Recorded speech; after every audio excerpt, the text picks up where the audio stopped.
See where I'm at for this press conference. This is comical. I'm in a closet. Coach, we're ready when you are. All right. Well, proud of our guys for overcoming a lot of mishaps and good play by Syracuse in the first half. And, you can't turn a football over and give up a kickoff return and play the type of game you want to. But this team just fights, and they find a way to win, and they support each other. They pick each other up. I thought in the second half, offensively, we really threw and caught the football well. Our offensive line picked up their stuff and adjusted, to the different stunts and blitzes they were giving us in the first half that we weren't blocking well. And those 6 sacks obviously set us back early in the game. Defensively, we kept it in front. We stopped the run, held them to, less than 300 yards and I think 4 or 5 yards total rushing. So it was a good performance overall by them. Defensively, got put in a couple tough spots after the turnovers, had a nice red zone stop after the one on the 5-yard line. So just, happy to win a game. Winning ugly is okay. It's a lot better than losing, I can tell you that. So we'll take it. Questions?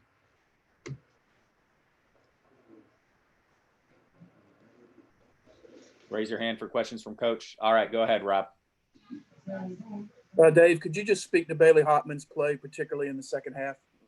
Yeah, like I said, I was really proud of the way he bounced back. The fumble he had on the goal line, I know upset him.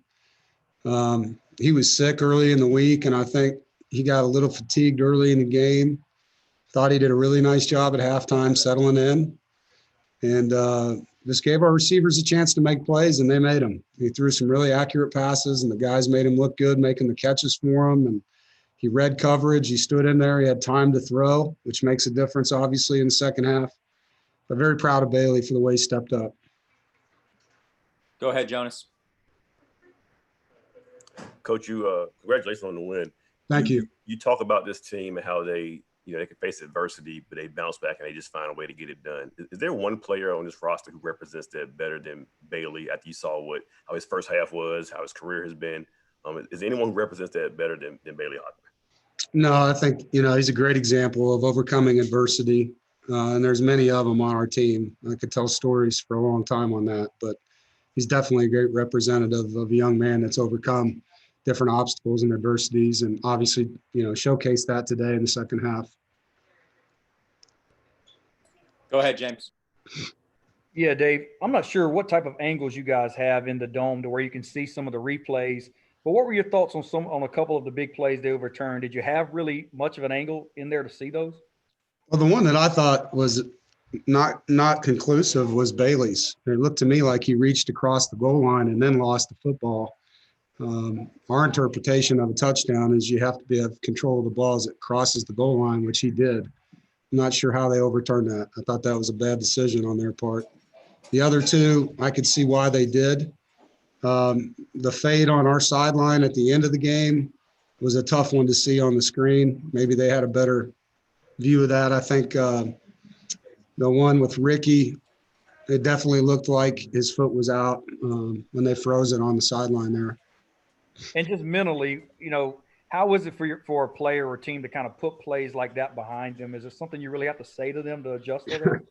Yeah, it's just crazy to have 3 plays overturned against you in one game.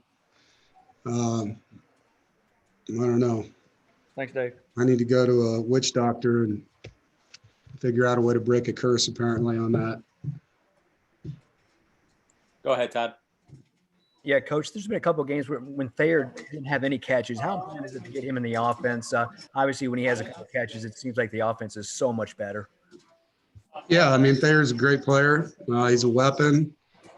He got matched up one-on-one today a lot, and we took advantage of that. It just depends on how people are playing us. Like Liberty had a nickel or a will that would reroute the slot receiver, and they'd keep a safety over him. So he was double-teamed in that game a lot. Teams that are going to leave him one-on-one, he's going to take advantage of that. And, it's just a matter of taking what you get. I guess some games are different than others on how they get played. Go ahead, Mark. Coach, can you just talk about Syracuse's performance today, coming into the game with just one win and what they showed you today? Yeah, I mean, I told our team all week that we're getting senior day performance out of these guys, and I haven't seen them quit. I mean, I know they didn't play well against Louisville, But they played Boston College to a one-possession game. They were in the fourth quarter with Clemson. Sometimes the players, I guess, don't understand what you mean by that, but they found out. And Syracuse has a lot of pride. They've always been a bunch of tough kids, have great respect for Dino and his staff. We got what I thought we'd get today. We got a team that was playing for their senior class in their last home game. So they deserve credit for that.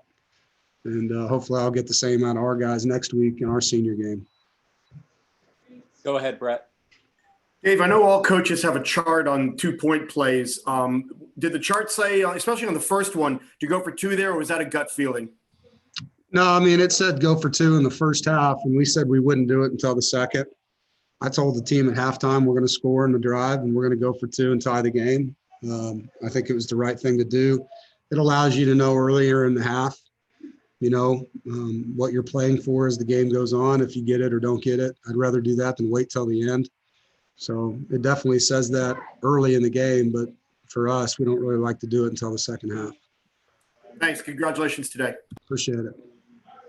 Go ahead, Rob.